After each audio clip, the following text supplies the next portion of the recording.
Jeg er ikke vokset op med drømmen om at blive kunstner. Den drøm havde jeg slet ikke tænkt. Altså, jeg voksede op med en mor, der sagde, ej, hvor er du god til at spille, og så selvfølgelig musikken, det var helt oplagt. Altså, jeg stiller aldrig spørgsmålstegn ved, om det var det, jeg skulle eller ikke skulle. Det var bare sådan, selvfølgelig, det var noget med musik. Det var kun fordi den der indre uro, eller det der indre behov for at ligesom udtrykke noget, som jeg ikke rigtig kunne få ud i musikken, at jeg blev klar over, at der var noget mere. Så vidste jeg ikke, om jeg skulle skrive, eller hvad jeg så skulle. Og så kom maleriet bare lige vandrende ind fra højre nærmest og sagde, her er jeg, og så blev vi bare sindssygt gode venner, og så var jeg godt klar over, det er her, der er noget hul igennem. Så drømmen om at blive kunstner, den nåede jeg aldrig at tænke, før den var der. Nu er jeg kunstner.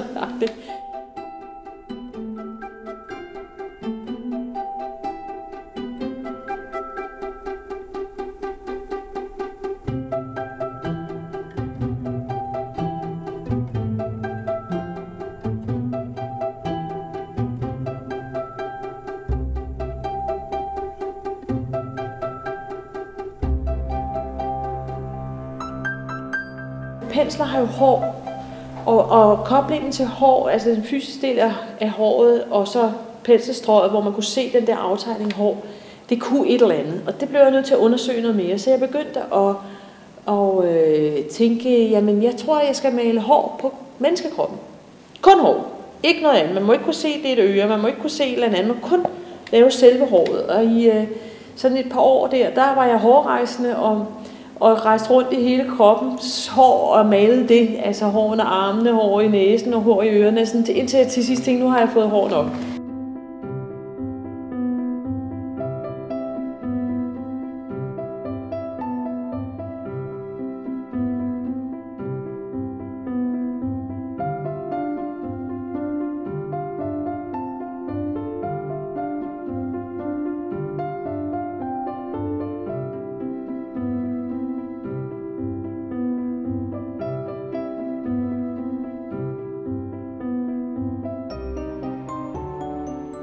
I starten, der lavede jeg sådan nogle figurer, som var lidt sådan blandingsagtige. Man kunne ikke helt sige, er det en taske eller en spand, eller hvad er det for noget. Jeg synes, det var sjovt at lege med det der omdrejningspunkt, hvor man ikke helt ved, hvad det forestiller.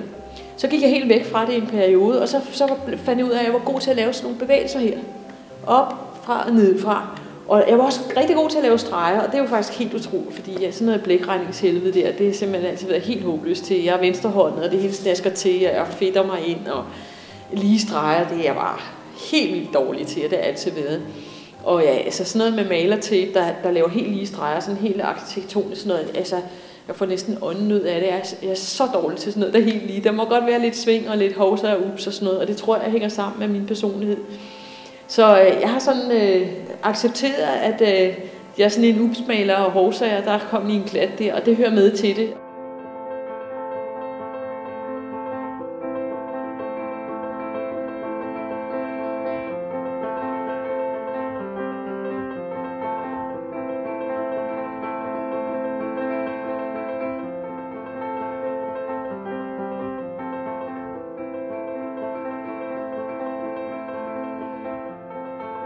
Blev optaget af morgenhår. Jeg synes, det har sådan en poesi. Der er et eller andet helt vidunderligt ved det der hår, du ikke selv er herre over. Du har ikke gjort det. Det har natten bare. Du har ligget der og kørt rundt og sovet, og så vågner du op, og så sidder det på en eller anden måde. Så er der opstået en eller anden bue, eller en eller anden lille hårknude, eller det sidder på en helt anden måde, end du selv har fundet på. Jeg synes, der er en eller anden selvstændighed, som er vidunderlig.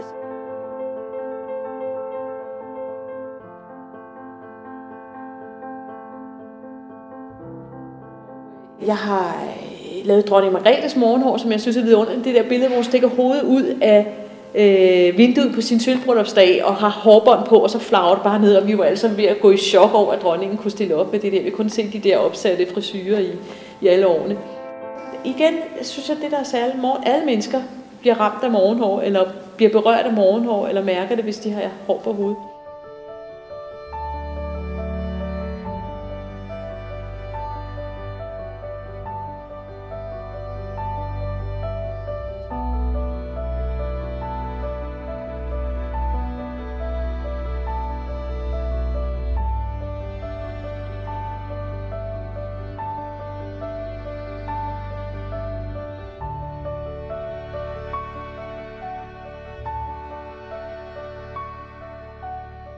farven, den spiller en vigtig rolle. Jeg kan ligge vågen om natten og tænke, hvad er det for en farve, jeg skal bruge det her? Hvad pokker skal jeg gøre det her? Og så bliver jeg sådan helt lykkelig, når det nu ved jeg præcis, det er selvfølgelig den der. Nå ja. Og så kan jeg blive uvenner med nogle farver og tænke, hold kæft, en lortefarve, ikke? Og blive hissig over den og sådan noget. Og så nogle gange, så har jeg sådan, nu sætter jeg 2 farver sammen, så kan de sidde der og skændes. Og så får man noget spil ud af det og noget sjovt sådan noget. Der er ingen tvivl om, at farven spiller en stor rolle.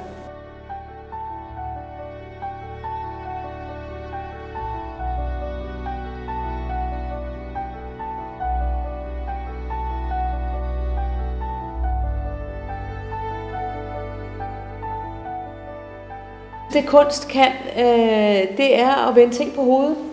Nye vinkler, få øje på noget, man egentlig ikke har tænkt over før. Og så det der, at det skal lige igennem alle mulige forestillinger, eller tanker, eller analyser, eller ord, eller sådan noget. Det kan ryge direkte i mellemgulvet, det kan ryge direkte ind i tanken, følelsen, alt muligt andet. Det har en masse lag, det springer over.